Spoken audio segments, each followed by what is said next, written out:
Sekali lagi ya ibu-ibu, semangat ya. Alhamdulillah kita pada pagi hari ini diberi badan yang sehat. Mari kita semangat. Kita mengucapkan salam bersama-sama, saling mendoakan sesama muslim. Assalamualaikum warahmatullahi wabarakatuh. Waalaikumsalam warahmatullahi wabarakatuh.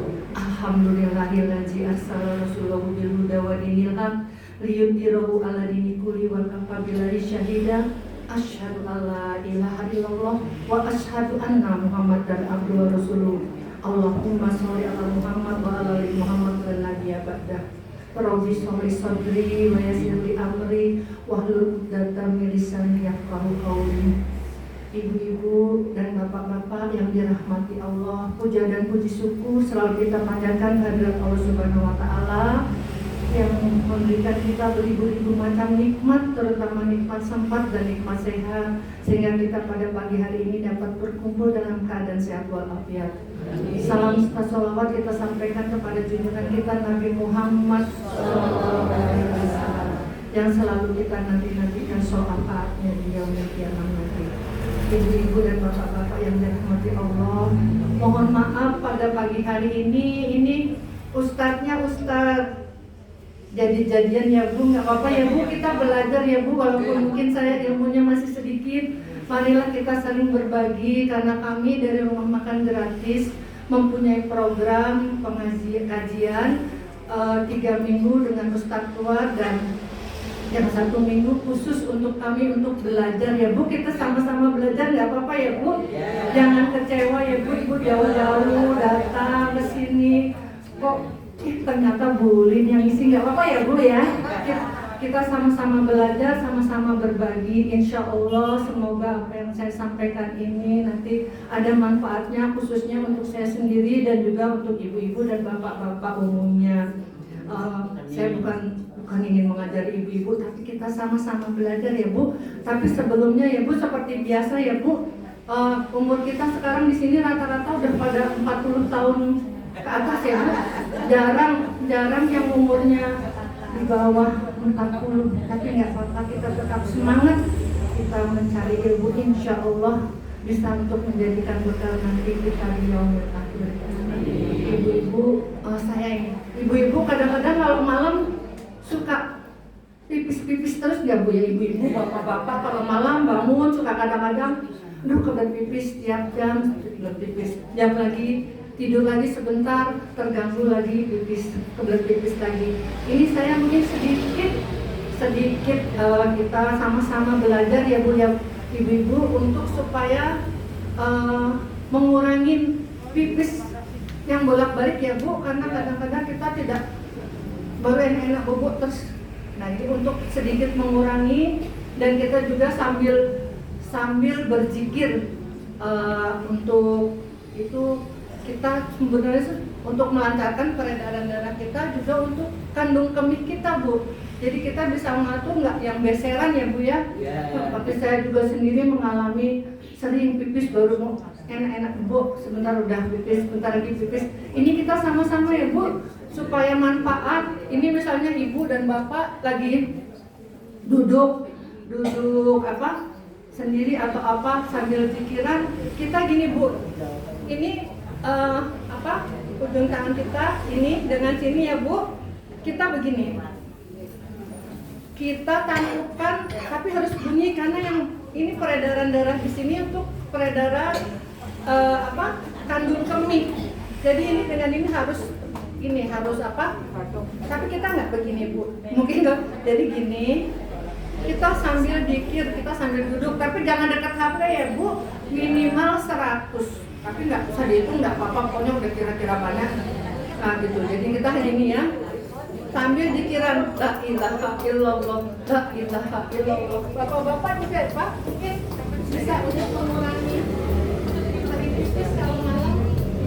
Itu ya Bu, sambil gitu, kita sambil duduk, kita terus sambil dikir ya, gitu. Sehari ya sesempatnya kita lakukan itu. Insya Allah kalau ibu sering melakukan itu, insya Allah pipis kita nggak sering beser, insya Allah. Mari kita coba sama-sama, nanti coba ibu coba dulu selama seminggu atau apakah ada hasilnya. Insya Allah ada hasilnya untuk ibu-ibu semua untuk mengurangi ibu-ibu yang sering pipis ya, nanti seperti itu kita sambil pikir.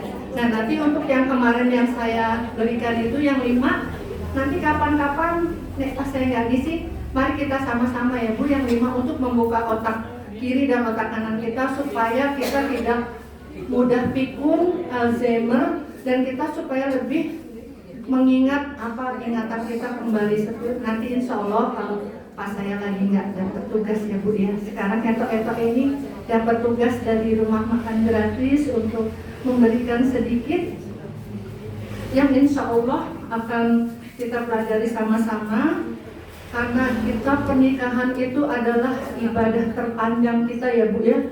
Begitu kita ijab kabul, kita kan punya ibadah yang terpanjang seumur hidup kita ya Bu. Insya Allah ya maunya kita seperti itu. Kita menjadi keluarga yang sakinah, mawadah, warohmah bersama pasangan kita. Dan kita saling memahami, karena rumah tangga yang sakinah, mawadah, warohmah adalah rumah tangga yang saling memahami pasangan kita masing-masing. Jadi ibu-ibu mesti memahami karakter pasangan kita ya Bu. Seperti kemarin Ibu Ustazah Niken Kencono Ungu bilang Bu, kalau orang perempuan itu Bu sehari berapa Bu? 16.000 kata-kata ya Bu yang akan dikeluarkan. Dia harus mengeluarkan 16.000 kata-kata. Sementara itu orang laki-laki hanya berapa Bu? 2.000 kata-kata ya Bu. Jadi dan ibu jangan kecewa, ibu udah cetak. Suami bilang iya. Jawabannya cuma iya, karena perempuan lebih banyak mengeluarkan kata-kata. Nah itu Bu, untuk itu kan kita daripada kata-kata kita keluar yang nggak manfaat, tadi saya seperti yang minggu lalu saya ajarkan yang 5 itu, supaya kita juga sambil pikiran ada manfaatnya dunia akhirat ya Bu. Seperti tadi juga itu, yang ini juga kan timbangan kata-kata kita nanti keluarnya yang nggak manfaat. Alhamdulillah nanti dengan dikit kita bisa membuat kesehatan badan kita, juga kita juga buat sanggup kita nanti dengan selalu dikit itu ya Bu. Ini saya akan menyampaikan 26 dosa istri kepada suami. Banyak ya Bu, ternyata ya Bu. Ya Allah, padahal kita sehari-hari yang kita hadapi suami setiap hari. Kadang-kadang juga ibu tadi ada yang udah sama suaminya udah mangkel belum Bu? Mudah-mudahan enggak ya. Insya Allah ibu-ibu yang di Amerika ini nggak seperti itu ya Bu. Yang mangkal-mangkal sama suami yang Amerika aja ya Bu. Amerika bosan ya Bu ya. Mudah-mudahan kita bisa menjadi istri yang soleha, yang patuh kepada suami. Insya Allah menjadi pasangan jodoh dunia akhirat ya Bu. Itu yang kita mau, nanti dikumpulkan bersama-sama anak kita di surganya Allah. Ini ya Bu, sekarang saya yang pertama ini ya Bu, dosa istri yang pertama adalah berlebihan dan menuntut kesempurnaan. Ibu seperti itu nggak Bu waktu menikah pertama? Ternyata bojone nyong kok koyo ngene ya. Saya arep iki bojone nyong sing ganteng, sing ini. Ternyata kok seperti itu. Mungkin sebagai manusia itu ada ya Bu, tapi belajarlah kita menerima apa yang diberikan Allah Subhanahu wa Ta'ala kepada kita. Pasangan kita adalah yang terbaik yang dipilihkan Allah Subhanahu wa Ta'ala. Itu dosa kita yang pertama adalah berlebihan dan menuntut kesempurnaan seorang suami. Saya yakin ibu-ibu yang di sini enggak seperti itu ya Bu. Enggak seperti itu, karena kita juga di sini belajar, selalu belajar untuk terus memperbaiki diri kita. Insya Allah kita semua di sini selamat dunia akhirat. Yang kedua, kurang memperhatikan orang tua suami. Itu dosa yang kedua ya Bu. Karena ibu begitu menikah pasti maunya apa-apa untuk ibu semua. Misalnya gaji suami harus diserahkan ke ibu semua, penghasilan suami harus diserahkan kepada ibu semua. Ibu nggak berpikir ya Bu, suami sampai sebesar itu dulu siapa yang ngopeni? Karena juga Bu ya, suami kita Bu dari lahir sampai wafatnya itu adalah milik orang tuanya, Ibu. Itu yang harus kita sadari ya, Bu. Insya Allah kalau kita sadar seperti itu, kita akan ikhlas kalau suami memberikan kepada keluarganya. Karena yang paling terbesar adalah rasa iri itu kadang-kadang suami memberi kepada ibunya atau orang tuanya. Itu kadang-kadang kita merasa milik suami itu milik kita sepenuhnya. Kita kadang-kadang tidak sadar bahwa suami kadang-kadang ingin membantu keluarganya. Dan juga untuk para suami, kalau mau membantu keluarganya juga jangan sampai diam-diam ngasih. Kadang-kadang istri juga sok mangkal, suami ngasih keluarga atau apa, diam-diam gitu ngumpet-ngumpet. Akhirnya istri tahu dari orang lain, itu suamimu suka ngasih ibu keluarganya. Itu juga mungkin kesalahan suami. Jadi suami dan istri itu harus banyak terbuka. Jadi kita saling mengerti pasangan kita masing-masing bahwa suami harus membantu orang tuanya karena memang orang tuanya mungkin seorang janda, untuk penghasilan juga kurang, jadi suami. Jadi kita ikhlas. Syukur-syukur ya Bu kalau suami itu mau membantu keluarga lewat kita. Jadi kitanya juga ikhlas lahir batin karena kita tahu. Jadi suami juga, untuk para suami mungkin yang di belakang sana itu ya, kalau mau membantu keluarganya juga mohon sama istri, Bu, Ma, harus mewangi Mak Enyong ya, apa ya, ikhlas, kowe sing ngekei. Jadi antara mertua dan menantu itu juga harmonis ya Bu, karena ada keterbukaan. Jadi kita tuh paling penting sekali itu adalah komunikasi antara suami istri. Kalau suami istri sudah nggak ada komunikasi, hancur pernikahan. Karena semua masing-masing berjalan sendiri-sendiri. Itu yang ketiga. Yang ketiga sekarang ya Bu, kurang mempercantik diri di hadapan suami. Benar nggak Bu, ibu-ibu kalau di rumah suka pakai daster sih udah sobek seadanya, tapi ibu-ibu kalau mau kondangan dandan secantik-cantiknya, iya nggak Bu? Betul nggak Bu? Ada nggak orangnya yang kayak gitu ya? Datang nggak ya? Oh, Insya Allah kita nanti kalau di rumah kita pakai baju yang bagus. Kalau suami datang kita udah mandi, udah cantik ya Bu, yang wangi. Jangan suami datang pulang kerja selimut-selimut, bau bawang, bau berambang. Suami juga ya Allah udah seharian ditinggal, pulang-pulang istrinya dasar suwe, kambingnya mati seadanya. Itulah dosa kita ya Bu sebenarnya. Nah kita mari sama-sama belajar nanti yang masih punya suami ya Bu, nanti kita memperbaiki diri. Jadi kita biarpun di rumah kita tetap rapi, kita tetap menjaga penampilan kita di hadapan suami. Mungkin itu yang ketiga. Yang keempat, banyak berkeluh kesah dan kurang bersyukur.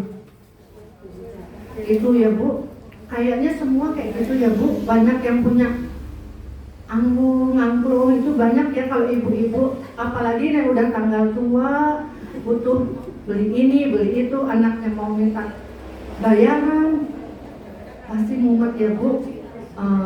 Ibu kalau kayak seperti itu banyak temennya Bu, mumet-mumet tanggal tua, uangnya udah habis, suami belum ngasih. Tapi kita cobalah pelan-pelan, karena dengan mendatangi majelis, sering mendatangi majelis taklim, menambah ilmu kita pandai-pandai mengatur keuangan keluarga dan perekonomian keluarga, dan selalu bersyukur. Karena insya Allah dengan kita bertambah bersyukur, Allah akan menambahkan rezeki dan nikmat pada kita semua. Yang kelima, mengungkit-ungkit kebaikan kepada suami. Nah itu Bu ya, kadang-kadang Bu, kadang-kadang kita menikah, ada yang ekonominya mungkin si istri lebih besar daripada suami. Begitu juga penghasilan. Misalnya istri penghasilannya lebih banyak, suami misalnya cuma buruh, istrinya seorang pegawai dan penghasilannya lebih banyak. Dan keluarganya juga, keluarga istri lebih mampu dari keluarga suami. Kadang-kadang istri mengungkit-ungkit, biar sopo sing gawe ke omah, nek orang bapakku, biar sapa sing ngekeki iki, nek orang keluargaku, biar sapa sing, dan seterusnya. Itu jangan ya Bu ya. Mudah-mudahan kita semua bisa belajar tidak untuk mengungkit-ungkit apa yang kita berikan kepada pasangan kita, kepada keluarga kita, dan kepada siapapun. Karena eman-eman ya Bu, kita udah nanduri, nanti kita sendiri yang mencabuti eman-eman. Nah kita dengan belajar kesini, kita belajar banyak, kita mulai memperbaiki diri untuk mencapai kehidupan kita nanti yang lebih lama daripada sekarang. Kesalahan istri yang keenam adalah menyebarkan masalah rumah tangga kepada orang lain. Itu Bu, itu juga ada ya Bu, karena nggak ada topik yang lain, akhirnya masalah rumah tangga, masalah ini bertengkar dengan suami. Misalnya ngomong ke bestinya si tadinya, kita kan semua punya besti ya Bu, makanya pilihlah besti yang seperti cermin untuk kita dan selalu membawa kita kepada kebaikan. Jadi tidak milih yang besti seperti ember bocor ya Bu, jangan ya Bu. Soalnya nanti kita ngomong, mau bojoku ngene. Oh jangan ngomong ya, bojoku mau gini. Pokoknya kata-kata 16.000 ya Bu, 16.000 kata-kata tuh keluar semua tuh 16.000 kata-kata keluar, kata-kata. Bestinya bilang, orang tak omong kayak sopo, orang tak omong kayak sopo.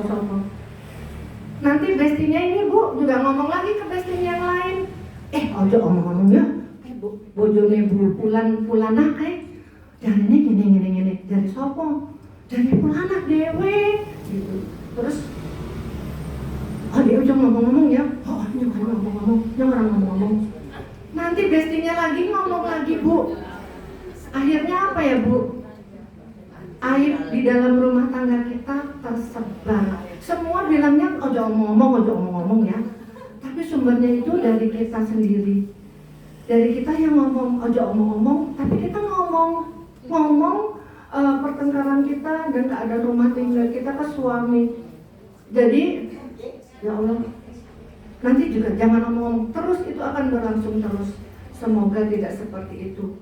Tapi insya Allah kalau kita mempunyai teman yang amanah, yang apa, kita pilihlah teman yang amanah, yang tidak membicarakan aib-aib kita, karena Allah pun menutupi aib-aib kita. Ibu-ibu, kalau kita membuka aib orang lain, insya Allah aib kita pun akan terbuka. Padahal Bu, kalau dibuka oleh Allah aib kita, Masya Allah Bu, gak tahu ya Bu, aib kita apa tuh gak tahu ya Bu. Kadang-kadang kita lebih melihat orang lain daripada melihat diri kita sendiri. Itu ya Bu. Kemudian yang ketujuh, kurang memperhatikan posisi dan status sosial suami. Ini kadang-kadang di era yang sekarang ini ya Bu, zaman yang sekarang itu istilahnya hidup hedon ya Bu, hidup hedon. Kita kadang-kadang ikut komunitas yang status sosialnya lebih tinggi daripada penghasilan suami kita. Akhirnya ada kan Bu komunitas, di sini pun juga ada komunitas gen apalah gitu yang sekarang ya Bu, kumpul-kumpul, bajunya harus sama semua, yang bermerek, sepatunya harus sama semua, yang bermerek, harganya mahal-mahal. Akhirnya ibu-ibu karena penghasilan suami tidak cukup, ibu-ibu utang sana sini, utang ke sana, utang ke sini untuk mengikuti gaya hidup besti-bestinya. Ibu tidak sadar penghasilan suami tidak mencukupi untuk gaya hidup yang seperti itu. Tapi karena ibu malu sama teman-temannya, ibu menuntut terus sama suaminya. Akhirnya suaminya pusing, suaminya bagian keuangan mulai sedikit-sedikit ini tak maaf bojoku arep tuku klambi sing bermerek, engko ndak isin karo kanca-kancane.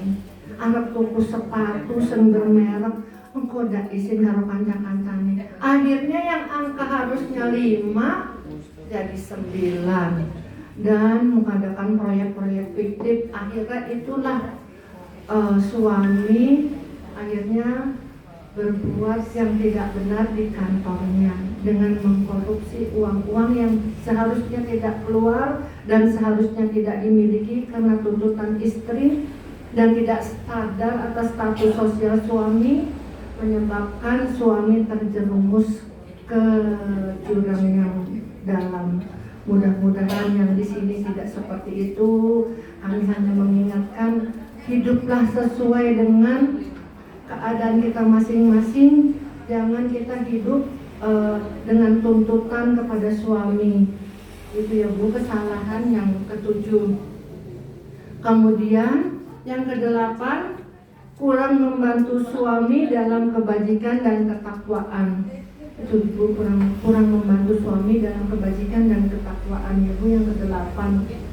Maksudnya kadang-kadang suami mau sholat jamaah di masjid, ibu, Pak, iki Pak, pengennya tolong dintasi setan. Padahal ibu suaminya pengen nyung rewahi tah nyung saya masak di Pak.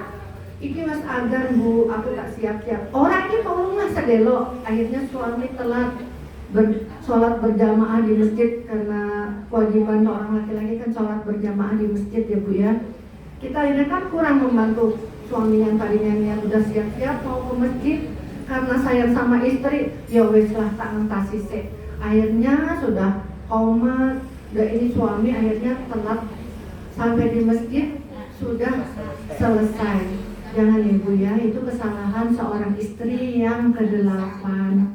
Kemudian yang kesembilan, membebani suami dengan banyak tuntutan. Yaitu seperti yang tadi saya bilang ya Bu, yang kita karena tuntutan kehidupan ini kita sama besti kita terlalu banyak menuntut suami. Itu sama seperti yang tadi, kurang memperhatikan status sosial suami.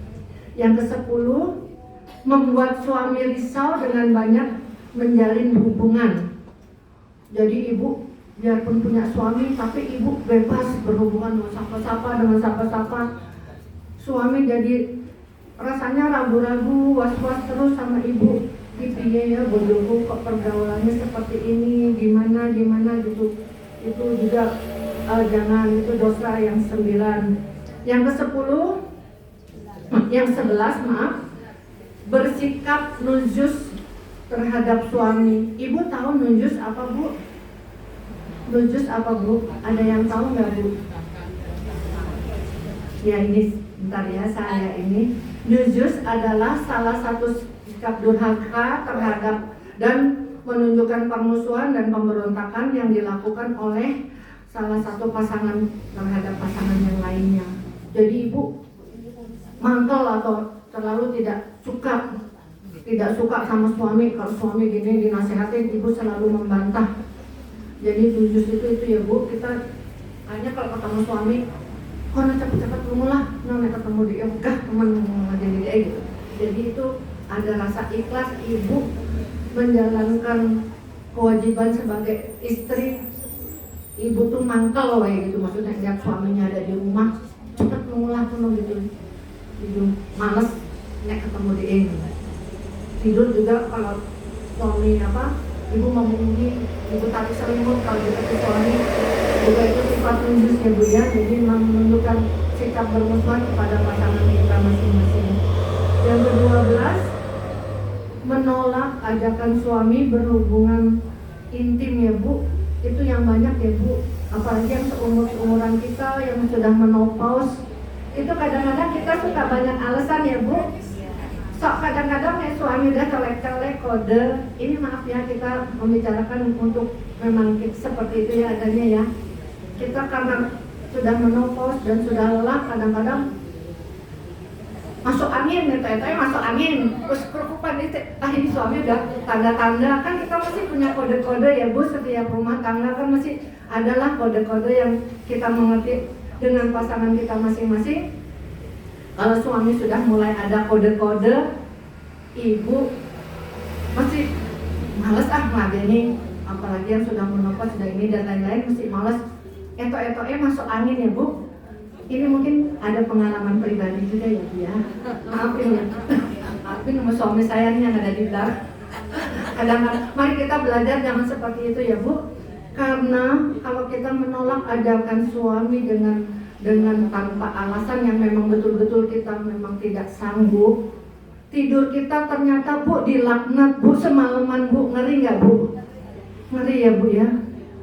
Ngeri. Saya juga takutnya setelah belajar Bu. Dulu waktu belum belajar ya esok-etok kayak gitu Bu. Alasan Bu. Aduh aku masuk angin, aku kesel tuh, tapi pura-pura gitu. Etak-etak. Gergesik loh, gergesik gitu. Padahal Bu, males itu Bu, kita males. Ya Bu, jadi kita alasannya seperti itu kadang-kadang Bu. Rasanya kayak semua ibu-ibu di sini mungkin pernah mengalami yang seperti itu ya Bu. Ya itu. Padahal itu semalam suntuk tidur kita ternyata dilaknat ya Bu. Kalau tidak ada keridhaan suami marah mengajak berhubungan intim dan kita menolak, tidur kita ternyata dilaknat Bu.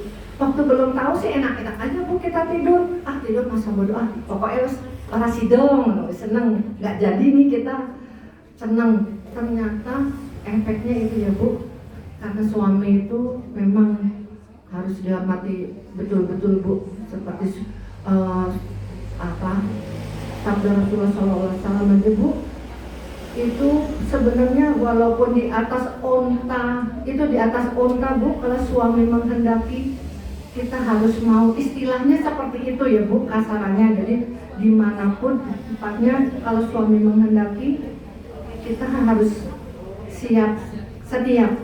Kalau memang kita ternyata badan kita fit, tidak sakit atau hanya karena alasan malas, kita tetap harus meladeni suami untuk berhubungan intim. Itu memang dosanya besar sekali ya Bu. Mudah-mudahan setelah tahun ini kita tidak beralasan kalau memang kita malas. Kalau memang terpaksa sekali, kita bicarakan, Pak maaf saya lagi nggak mood dan segala macam. Kalau suami sudah ikhlas, ridho, insya Allah tidak dilaknat Bu. Jadi dalam keikhlasan suami. Karena memang betul-betul Bu, suami itu wanita yang wafat dalam keridhaan suami Bu, nanti bisa memilih surga yang dimanapun Bu. Itu cuma seperti itu. Jadi suami betul-betul harus kita hormati karena arijalu qawwamuna 'ala nisa ya Bu. Laki-laki tetap di sebelah kanan dan lebih tinggi yang harus kita hormati yang dalam ketakwaan ya Bu. Kemudian ini ya Bu, lalu itu yang kita lanjutkan yang ke-13, lalai dalam melayani suami. Itu maksudnya lalai dalam melayani suami. Kadang-kadang ibu-ibu bapaknya siap-siap mau ke kantor, ibunya juga udah siap-siap mau pergi sama besti-bestinya. Bapaknya cuma mau minta bikinin minum aja, Bu, tolong gawe kewedang. Lah gawe dewek. Ini mesti dipetok karo kan maniki kan harus ngarep. Gawe dewek lah, kan dua tangan sih dua ini. Nah, akhirnya ibu-ibu udah 16.000 lagi tuh ya Bu, tadi mulai keluar lagi Bu. Padahal bapak cuma minta dibikinin minum karena mau berangkat ke kantor dan disediakan sarapan. Ibu karena udah memberatkan temannya besti takut ditinggal. Ibu akhirnya menolak untuk melayani suami dalam membuat minum gitu ya Bu. Itu dosa kita yang nomor 13, lalai dalam melayani suami. Yang ke-14, memasukkan orang yang tidak diizinkan suami ke dalam rumahnya. Itu maksudnya memasukkan laki-laki lain yang tidak diizinkan, atau misalnya teman, padahal si ibu mungkin itu teman ketemu, teman SMP atau teman apa, kebetulan ketemu terus bertamu, tapi tidak diizinkan oleh suami, ibu tetap memaksa. Itu termasuk dosa kita yang nomor 14. Jadi tanpa izin suami kita memasukkan orang lain atau siapa ke dalam rumah. Jadi itu berdosa sekali ya Bu, termasuk dosa yang ke-14. Yang ke-15, keluar rumah tanpa izin suami. Mohon maaf nih, ibu-ibu kadang-kadang kalau mau pergi mesti izin sama suami enggak? Yang masih punya suami nih, izinkan Ibu, alhamdulillah. Insya Allah ibu-ibu di sini, ibu-ibu ini adalah istri yang solehah. Tapi kita tetap tahu apa batas-batasan yang tidak boleh kita langgar ya Bu. Yang ke-16, menaati suami dalam kemaksiatan itu nggak boleh Bu, menaati suami dalam kemaksiatan Bu. Karena kemarin juga banyak berita ya Bu, ada di suatu kota ya Bu, istri tuh sakit, dia ngajinya separuh-separuh Bu, jadinya harus taat kepada suami. Tapi suami yang seperti apa dulu? Dia menaati, pokoknya nggak boleh ngelawan suami, harus taat sama suami. Akhirnya taatnya apa Bu? Suami nggak kerja, suami kebutuhan rumah tangga terus. Akhirnya apa Bu? Suami dengan teganya menjual istri lewat online itu Bu, jual istrinya. Kamu kan harus taat sama suami, karena istrinya ngajinya separuh-separuh. Akhirnya sekarang kamu ini ada yang mau sama kamu, dijual Bu istrinya. Itu kan udah menaati suami dalam kemaksiatan. Jadi istri karena separuh-separuh ngaji, oh iya saya harus taat, mungkin karena dan saya taat, tapi itu kan tidak benar ya Bu.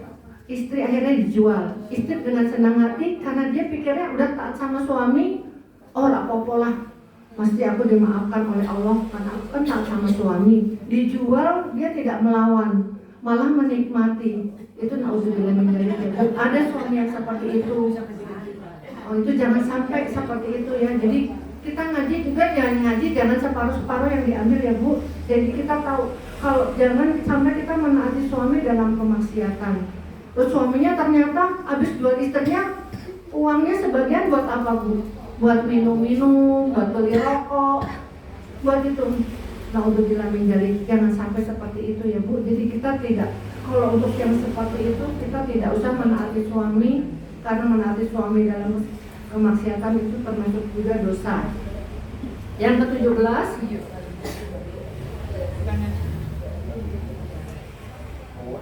cemburu berlebihan terhadap suami.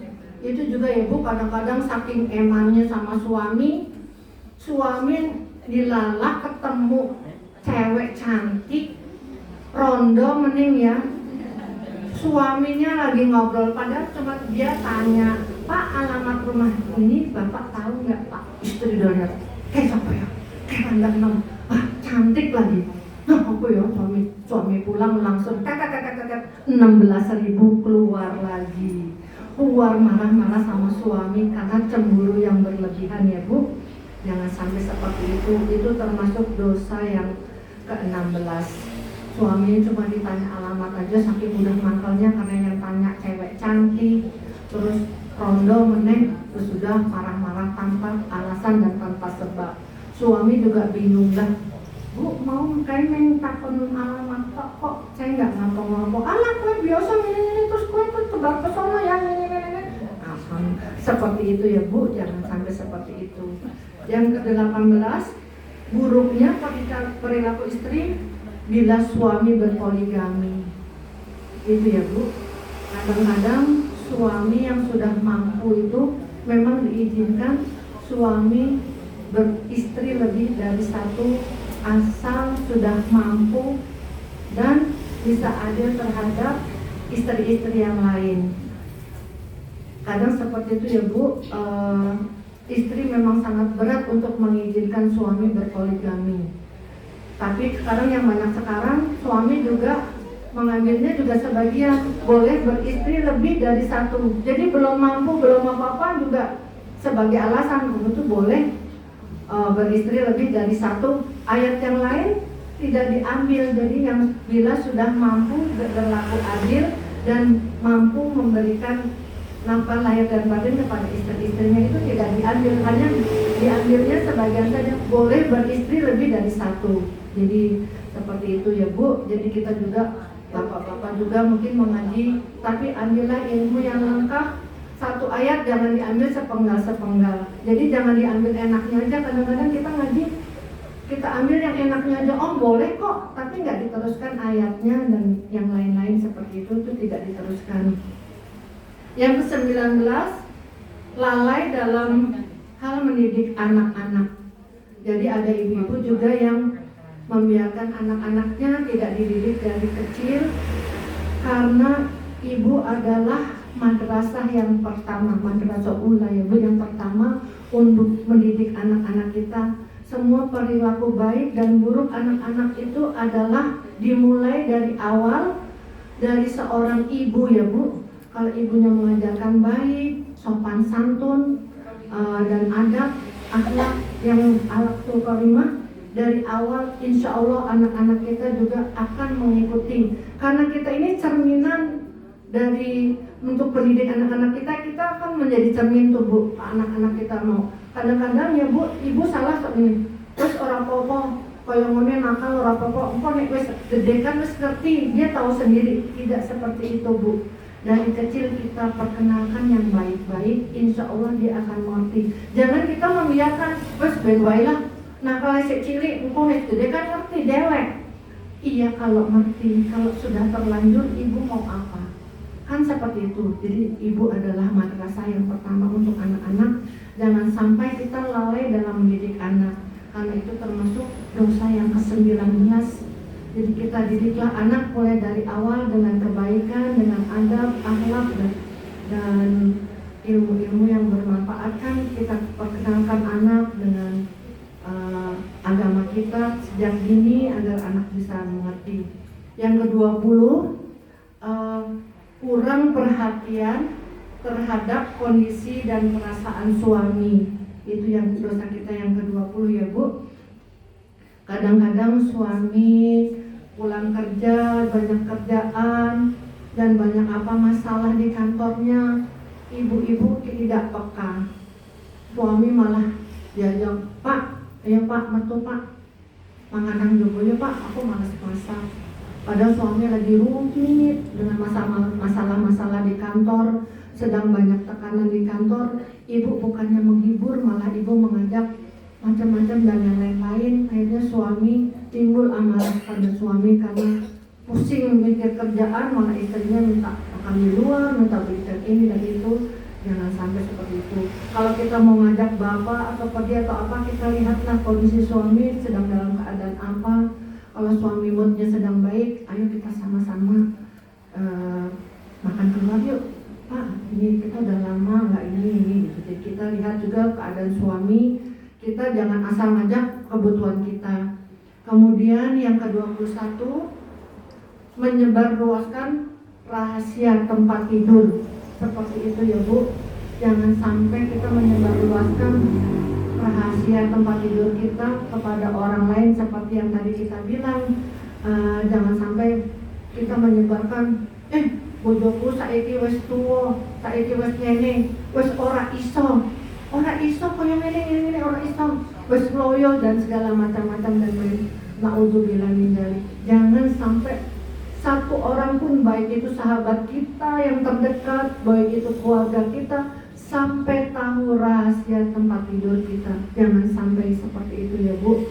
Karena itu adalah apa yang kita tahu, boleh kita tahu sendiri saja, kita alami sendiri saja. Jangan sampai keluar, kecuali kalau sudah ibu tidak kuat, ibu bisa mengadu. Dan juga ibu bisa kita sama-sama ke psikolog ya Bu ya, kita mengungkapkan apa kekurangan, dan itu karena dia dengan medis, dia akan memberi pengarahan secara medis dan baik-baik. Kalau orang lain mungkin bukannya dapat jalan keluar, malah akan tersebar kemana-mana rahasia tempat tidur kita. Jadi jangan sampai, itu termasuk dosa yang ke-21. Belum bosan ya Bu ya, masih ada 4 lagi ya Bu. Kemudian yang ke-22, istri mendeskripsikan seorang perempuan kepada suaminya. Jadi gini, istri itu malah aneh kadang-kadang ya Bu, kita ya Bu.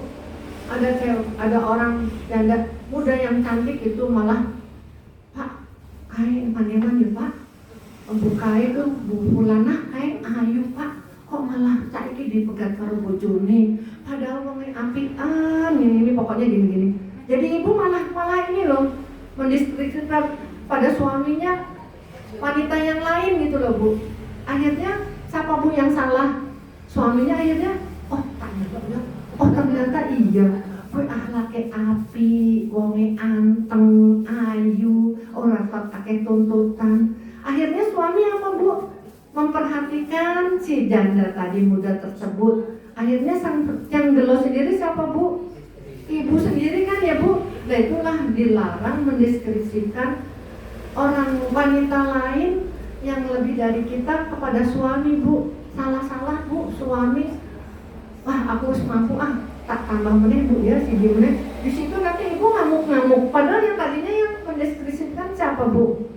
Mungkin itu terjadi ya Bu, secara tidak kita sadari ya Bu. Kita ngalem-ngalem perempuan lain, mungkin sahabat kita dan lain-lain di hadapan suami. Akhirnya suami kelalen terus pengen tahu memperhatikan. Oh iya ternyata benar-benar.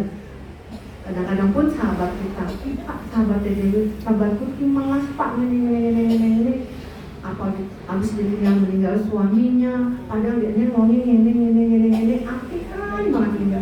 Akhirnya suami berpaling, yang rugi siapa Bu?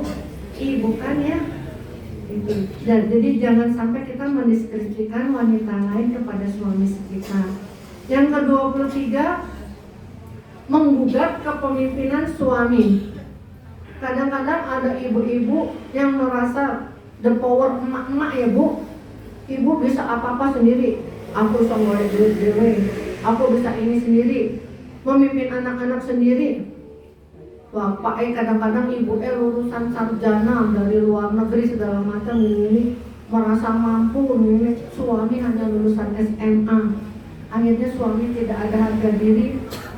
Kepemimpinan suami diambil alih oleh ibu karena ibu merasa sebagai the power of emak-emak. Opo wae iso, hasilnya banyak, ininya banyak.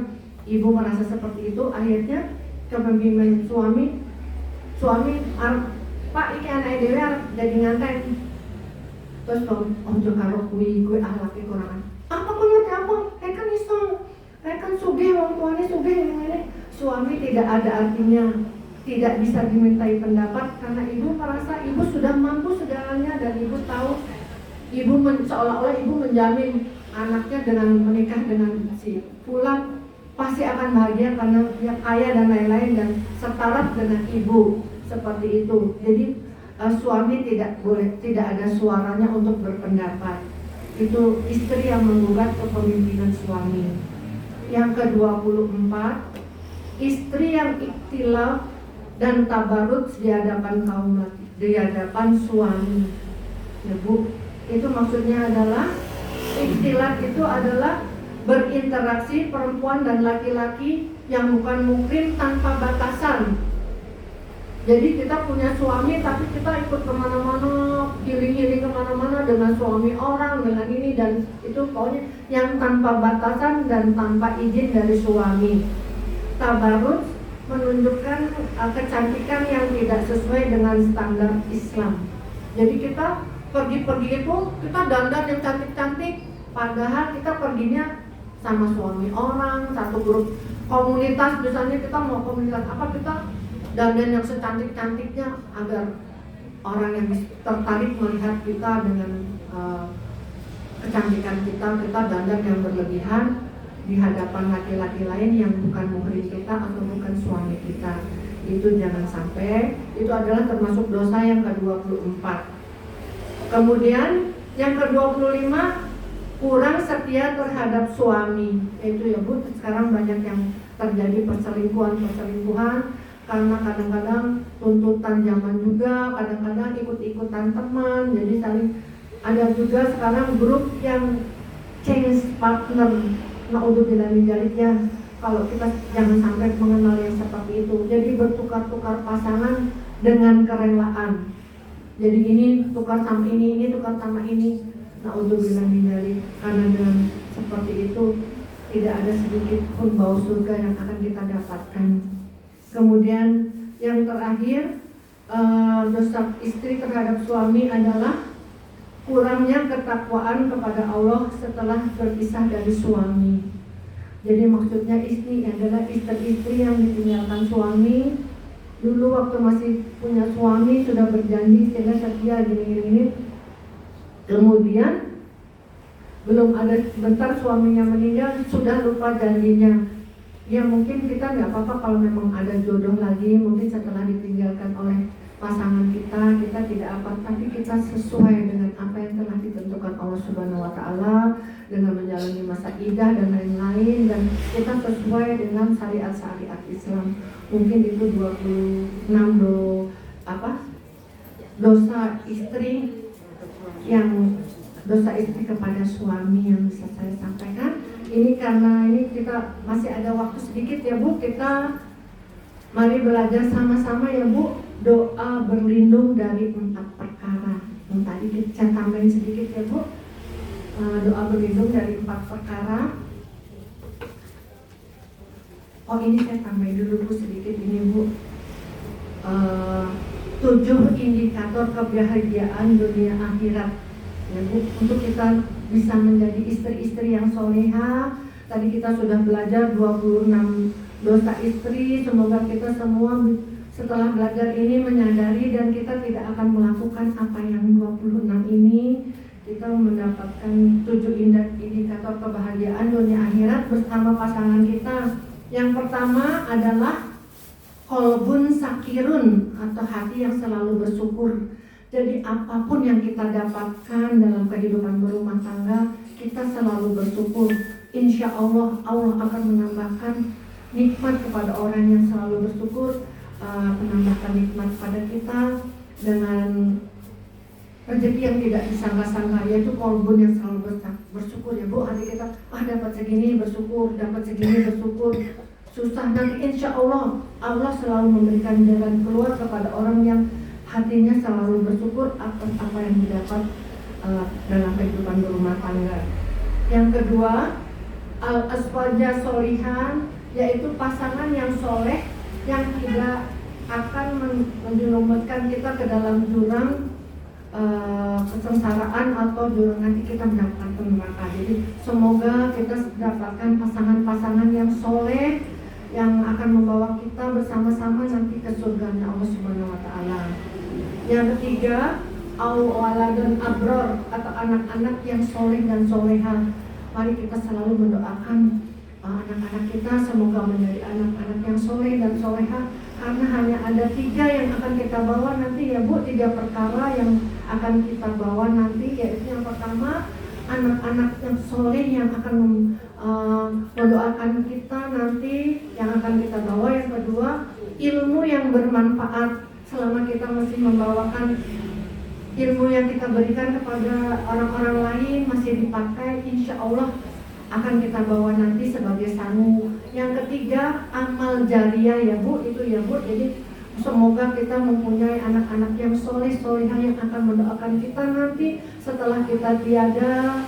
Semoga kita juga selalu mengingat bahwa 2,5% harta yang kita dapatkan adalah milik orang miskin dan milik yatim piatu. Kita bersihkan harta kita untuk amal jariah kita, dan kita bila diberi kelebihan rezeki kita bersedekah baik dalam waktu sempit maupun lapang ya Bu. Jangan kita orang yang baik saya butuh kok on sedekah, jangan seperti itu ya Bu. Insya Allah dengan adanya sedekah, ibu insya Allah tidak bakalan miskin dengan ibu sedekah. Insya Allah seperti itu. Itu janji Allah ya Bu. Kalau Allah yang berjanji, kita pasti percaya ya Bu. Kecuali kita yang berjanji pada orang lain apa-apa, mungkin kita akan mengingkari janji kita. Tapi kalau Allah yang berjanji dengan sedekah tidak akan menjadikan kita miskin, insya Allah pasti itu benar adanya. Yang keempat, al-baitus sholihah, atau lingkungan yang baik atau soleh, lingkungan yang baik ya Bu. Yang indikator kebahagiaan dunia akhirat adalah al-baitus sholih, atau lingkungan yang baik. Yang kelima, al-malul halal, atau harta yang halal. Jadi harta yang halal itu akan membawa indikator kebahagiaan dunia akhirat. Karena sedikit saja harta haram yang kita tahu ya Bu, dengan sengaja kita makan, kita tahu itu mendapatkannya secara haram, tapi kita tetap makan, itu tetap menjadi tanggung jawab kita dan tidak akan menjadi kebahagiaan untuk kita baik di dunia maupun akhirat. Jadi kita berusahalah mencari harta-harta yang halal. Kemudian keenam, tafakur fidin atau semangat memahami agama. Ini seperti ibu-ibu, alhamdulillah, bapak-bapak juga kita masih diberi waktu untuk mempelajari agama. Karena dengan bertambahnya ilmu kita tahu ya Bu, seperti yang tadi saya katakan, jangan mengambil ilmu separuh-separuh, jadi nanti akhirnya akan salah. Jadi kita juga bukannya tambah bagus jadi tambah jelek, karena kita mengambil ilmu hanya sesuai kebutuhan kita atau untuk kepentingan kita sendiri. Jadi ambillah ilmu yang benar, yang baik untuk kepentingan kita, untuk kebahagiaan dunia akhirat. Ketujuh adalah amal yang barokah. Yaitu seperti itu ya Bu, tadi amal jariah, amal-amal kita, sedekah kita. Karena memang kan kita sudah sering ya Bu, Ibu sudah sering mendengar hadis yang minta dikembalikan ke dunia, pengen apa? Sedekah ya Bu, karena tahu sedekah berartinya sedekah itu cuman pengen kembali ke dunia. Ya Allah, kembalikan aku sebentar saja untuk bersedekah di dunia. Karena dulu waktu sedekah sedikit, ternyata yang membawa ke surga itu sedekahnya dia yang sedikit itu. Ke surga yang paling bawah mungkin di depan pintunya. Ya Allah, kalau aku dulu sedekahnya banyak, mungkin aku bisa masuk yang lebih dalam, yang lebih indah, yang lebih enak. Ya Allah, tolonglah aku dikembalikan sebentar saja biar aku sedekah seperti itu ya Bu. Mudah-mudahan kita semua di sini menjadi ahli sedekah semua. Itu yang saya harapkan. Nah ini sekarang saya ini ya Bu, saya lanjutkan lagi. Doa berlindung dari 4 perkara. Mari kita sama-sama. Nanti akan saya share di grup kajian jemaah doa berlindung dari 4 perkara ini ya Bu. Bismillahirrahmanirrahim. Allahumma inni a'udzubika min ilmi la yanfa. Allahumma inni a'udzubika min ilmin la yanfa. Bapak-bapak ikutin ya Pak. Wa min qalbin la yakhsha. Wa min nafsin la tasba. Wa min dabatin la yastajabu laha. Yang artinya ya Bu, ya Allah, sesungguhnya aku berlindung kepadamu dari ilmu yang tidak bermanfaat. Itu seperti itu yang tadi yang separuh-separuh ya Bu. Dari hati yang tidak khusyuk, dan dari jiwa yang tidak pernah puas. Jadi kita berlindung dari hal-hal seperti itu ya Bu. Dan dari doa-doa yang tidak terkabulkan. Jangan sampai doa-doa kita tidak terkabulkan ya Bu. Makanya kita berdoa ini, nanti insya Allah doa ini saya share di grup kajian jemaah. Untuk ibu-ibu yang belum masuk di grup kajian jemaah, monggo diisi. Tadi saya siapkan buku dengan nomor WA, mungkin bisa masuk. Nanti kita sama-sama belajar sedikit-sedikit doa-doa yang sangat berguna untuk kehidupan kita sehari-hari. Mari kita ulangi lagi sekali lagi. Bismillahirrahmanirrahim. Allahumma inni a'udzubika min ilmin la yanfa wa min qalbin la yakhsha wa min nafsin la tasba wa min dabatin la yustajabu laha. Sadaqallahul azim. Mungkin itu yang dapat saya sampaikan, mungkin ada kurang lebihnya, dan saya mohon maaf sekali dengan ilmu yang tidak seberapa. Saya mencoba mengingatkan ibu-ibu. Saya mohon maaf bila ada kata-kata saya yang kurang berkenan di hati ibu-ibu. Saya mohon maaf bila ada kebenaran, semua datangnya dari Allah Subhanahu wa taala. Saya akhiri, wabillahi taufiq wal hidayah, waridho wal inayah. Wassalamualaikum warahmatullahi wabarakatuh.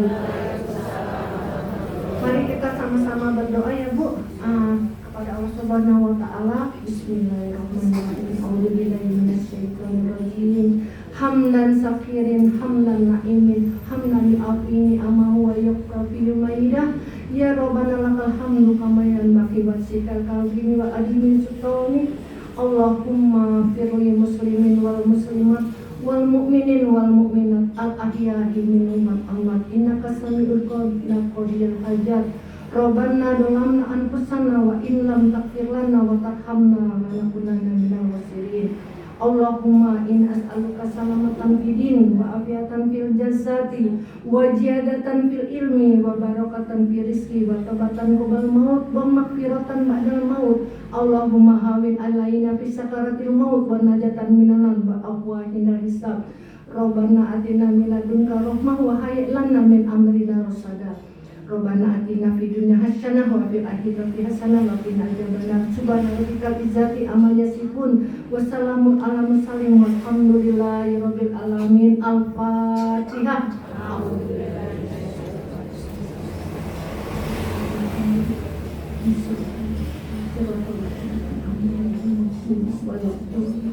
Amin amin ya rabbal alamin. Wassalamualaikum warahmatullahi